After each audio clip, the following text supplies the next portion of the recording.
Well, I'm on the William C. Daldy, which is a tugboat in Auckland, and the thing about this particular tugboat is it's very old and it runs on steam. Like a lot of the other boats in the country, there's a few steamboats still left. Traction engines run on steam. There's quite a number of things run on steam still, Keith. So perhaps you'd like to tell us a little bit about the old William C. Daldy. Yes, Bill. First off, welcome aboard. Thank you. This ship, which we're about to go around and see, is the last of her type in the world today. It is a steam tug. It was built in 1935 for the Auckland Harbour Board and diligently worked for them for many, many years. And then when she went into retirement, we just about lost her from the Auckland community. And the William C. Daldy Preservation Society took on the responsibility of taking over the tug and have maintained it ever since. And it is a labour of love for the crew. They work very hard, and you'll meet them today. And the big thing about the ship is that at 78 years old, she is the last tug of her type in the world today, still operating in full survey. And we principally do charters, which help fund the ship and the operation, and we rely on the public goodwill and trusts and donations and such, particularly from the likes of the Lotteries Commission and Lion and ASB Trust in particular. As a charter boat for people coming on board, it's got all the facilities? Yes, we have. Although she's still a tug and very much a tug, we have detracted in her heritage values a wee bit to allow for us to do charters. And we can take up to 128 passengers plus 22 crew on board. And so we're going to have we're going to have close to 150 people on board today. We've got a big charter coming on, and it'll be a lot of fun. And that's what this ship is all about, because when you come out on this ship, it's not just going out on a booze cruise. You're coming out for the experience, and the experience of steam of a bygone era.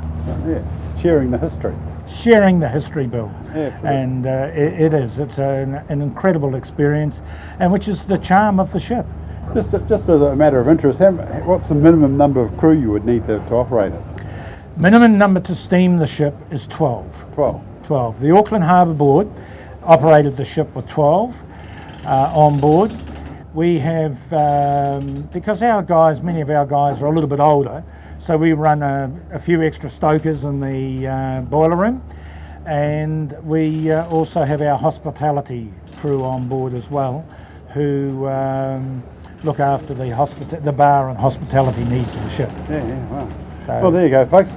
I'm really looking forward to experiencing this wonderful day out on the Auckland Harbour. It's a lovely sunny day. There's calm water, relatively speaking. Oh, it's beautiful out there. It's going to be great. And welcome aboard. Absolutely. So just relax and enjoy this wonderful adventure on William C. Daldy.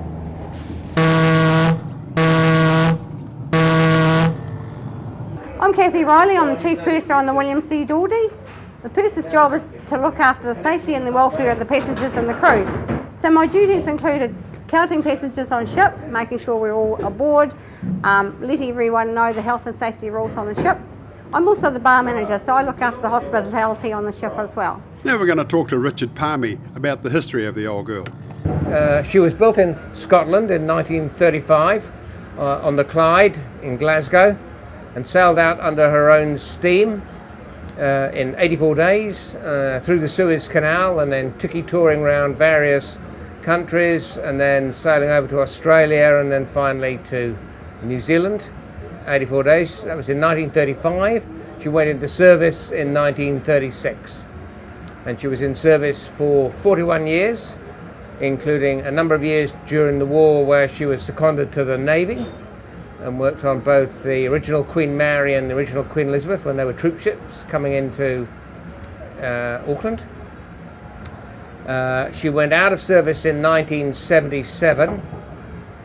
We leased her for $10 a year to stop her being scrapped. She was going to be scrapped, and the tug William C. Daldy Preservation Society was set up to take her over and keep her going and keep her in survey. That was the main thing.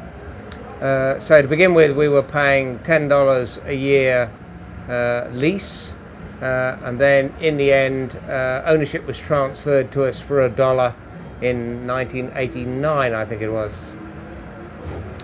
So, and in case you think we got a bargain in getting her for $1, we've spent over $3.5 million on her since. She's a very expensive old girl, but all of us volunteers love her. We all keep her going as a labour of love. In 1958, she became the tug that saved the harbour bridge.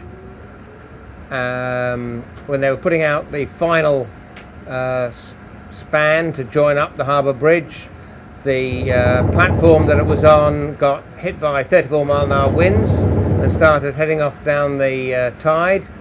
Daldy caught her, steamed her back into place, and then steamed in the same place for 36 hours while they lifted her up and put the beam in place. So yes, she is the tug that saved the harbour bridge. William C. Daldy was the original chairman of the Auckland Harbour Board. The C in his name, I think it's great, stands for Crush. So his full name was William Crush Daldy. He really is one of the founding fathers of Auckland. And the shield that's on our funnel is his coat of arms that he created, including his version of the Taniwha, which I have to say doesn't look like any Taniwha I've ever seen. But so he created his own coat of arms, and we proudly carry it on the boat. They're the fire buckets, so they're original, things of beauty. I think they're one of the most beautiful things on the boat, actually. I've always loved them. They fill with water, used to put out fires. So this is the chief engineer's cabin. I think the lamps, which all still work, are pretty spectacular. They're all originals. She has twin propellers that counter-rotate. Each propeller is just under 12 feet in diameter and 12 feet in pitch. That means one turn moves it 12 feet forward. So they're absolutely massive. Made of solid bronze, worth a great deal of money, but you'd have a great deal of trouble stealing them. Grenville, you're the the engineering superintendent on the William C. Daldy? Correct. Can you explain to us about the boiler room, please? Yeah, well, the boiler room consists of two boilers, the forward and the after boiler. Each one's got 20,000 litres of water, and they've got 3 fires. Each fire produces 450 horsepower, making 1,350 horsepower per boiler. That gets utilised by the 2 main engines, generator, other auxiliary pumps, force draft fans, all the other steam plant on the ship. So altogether we produce 2,700 horsepower. A bit of that's heat loss up the funnel, out through the condenser, but basically 450 per fire. When we think this lovely ship was 1935, that was a lot of horsepower on those days. And these are Scotch boilers? Scotch boilers, yeah. Scotch boilers. Or Scotch marine boilers. Yeah. Nothing to do with being built in Glasgow or anything like that. No, there's a design name here, Scotch boiler. Now we have the 2 coal bunkers either side, and how much coal do they hold either side? 20 tonne each side. At the moment we use a 20-tonne capacity, but they had a full capacity of? Full capacity is 80 tonne. 80 tonne. Oh, that's good. Well, thank you very much, Chief. That's excellent. All right. Thank Pleasure. you. Always good to have you down here, Keith. Yep, so we've got the 2 main triple expansion engines here, and a number of other engines around about us that support these engines in the running. So down to the left you have the power generation that's done by steam, generates electricity for the running of the ship. Down to the right here we've got a number of service pumps that are pumping the water around the ship.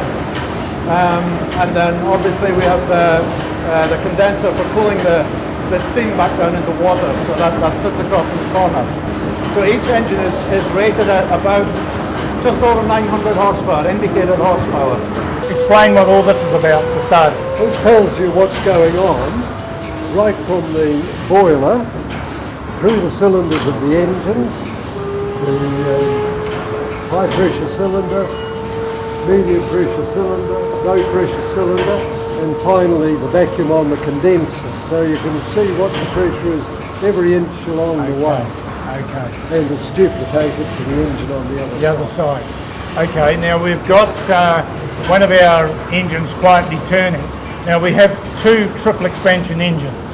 The horsepower of is which? 1,000 horsepower each. Now let's have a basic look at how a triple expansion engine actually works. What we're looking at is the three cylinders on top of the pistons, and we start off on the right with the small one, then we go to a medium one, then on the left is the largest one. So let's have a look at this animated picture. First the hot steam goes into the smallest cylinder shown in red, then it's cooled a bit and it goes into the second cylinder shown in orange, then finally the last of the steam goes into the final large cylinder before it's returned back to the boiler.